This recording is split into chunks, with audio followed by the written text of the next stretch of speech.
Sure, I'm Zachary Slater. I'm a developer programs community manager at Leapmotion, and this is Alan here. Hey, I'm Alan Davis. I'm a software engineer at Leapmotion, and here representing and helping people get started with the device and controlling flying robots and robotic arms and all sorts of things. Well, our colleague E suggested we go, and we were super excited because we saw what people were doing, a lot of the Internet of Things type of stuff, and just a real opportunity to connect with people, and we were really glad to be able to give everyone here a Leapmotion controller in their startup kits. So it's a small device that you plug into your computer, and then the space above it becomes an interaction zone. You can put your hands, we track hands, fingers, and tools. You could move it around, you could fly through Google Earth, you can control a Parrot AR drone, one of those quadcopters. People are doing, controlling robotic arms with their fingers and their arm, things like that. We have a robotic flying fish over here, and our hardware engineer figured out how to control it with the infrared light, and then one of our software engineers made a flying program so you can go around and you can swim up and swim down and go forward and a little left. You can also do that freeform clay molding too, which is really awesome. You can print that out on the 3D printers right here. Yeah, we have a little 3D printed vase that we've come out of this printer. I think this is a really good opportunity to connect with the hardware community. Even though a lot of people here are software people by nature, they're building all sorts of awesome things that are physical, real-world stuff, both Internet of Things that are connected to the web and robots moving around. And this is something that typically, when people see our device, they think, oh, what sort of app or a game I can build, there's a lot of great stuff, but this is also a really intuitive way to control things in the real world. And I think the drone is a great example of how, pitch and roll of your hand, it just naturally translates to the pitch and the roll of that drone itself, rather than a remote controller or something like that. So we have a lot of examples for developers to get started in our SDK that's available, and then our JavaScript API in particular, Leap.js, is seen a lot of. It's been a boon to have it out on GitHub and people contributing bug fixes and adding new features to it.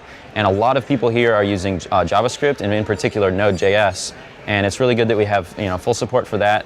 People are connecting, ironically, through hardware to talk to an Arduino. Typically, you'd use something like C code, but there's a lot of people here who are connecting nodes straight up to it. So we're actually using a web interface to talk to hardware.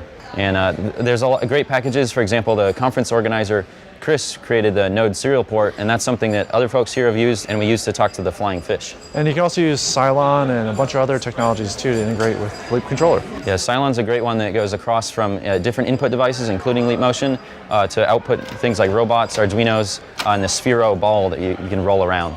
I think the most important thing about this conference is that it's empowering to people. They realize that you can build anything you want. We have tons of parts here. People who typically don't mess around with soldering and wires and breadboards are getting hands-on and building great things. It's empowering to know that you can do that. It's really not as hard as it looks, or it may look at first sight. And it's really helping to bootstrap the self-learning experience, which is, I think, something that we've lost in today's education system. It's really important to know how to learn something yourself in your free time, looking up resources, just reaching out to people, and hacking on stuff just for fun. To learn, it's a very rewarding experience to build something and physically see it and take off or take flight or whatever, or start rolling. And that really, there's some young people here who are probably really bootstrapping their own education by learning they can make everything themselves, and there's tons of resources available now. It's absolutely removed a lot of limitations for folks, and a lot of folks have had their first experiences with stuff here, and that includes with the Leap controller too, where they're having their first time, trying to use their hands in a 3D space to control their computer and robots. To use the device in general, it's pretty easy. You can just log into Airspace Store, download a couple apps, have fun, play Boomball. To make something with the device, it's a little bit more complicated, and I think Alan can speak to that. Yeah, we try to make the API across many different languages as accessible and easy to use as possible. And we provide lots of examples to get people started, and we even have a few examples that I've put together from this conference that we're gonna put on our website.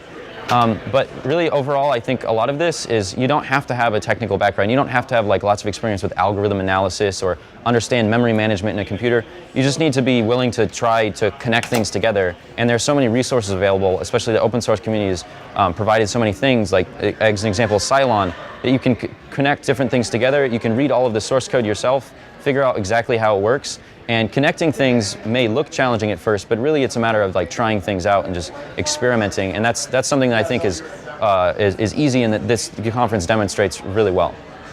So the great thing is that people here, they're just having fun hacking and making their own stuff, but they're gonna show that to their friends and their coworkers when they get back to their hometowns, and really inspire people to build things in their own free time. And I think that's great. And anybody who has a Leap motion controller can be a developer. You just need to download the SDK. And so this is a great way to bootstrap and get people interested in starting to work on something. I've been really impressed with how well it's put together, considering that this is the first year and there have been no major flaws whatsoever. No ambulances? The Wi-Fi is incredible, which is amazing for a conference. There's so much hardware here. There's a lot of high risk, but like Worley was saying yesterday, I think Chris and everyone else has embraced the risk, and we have amazing things coming out of it.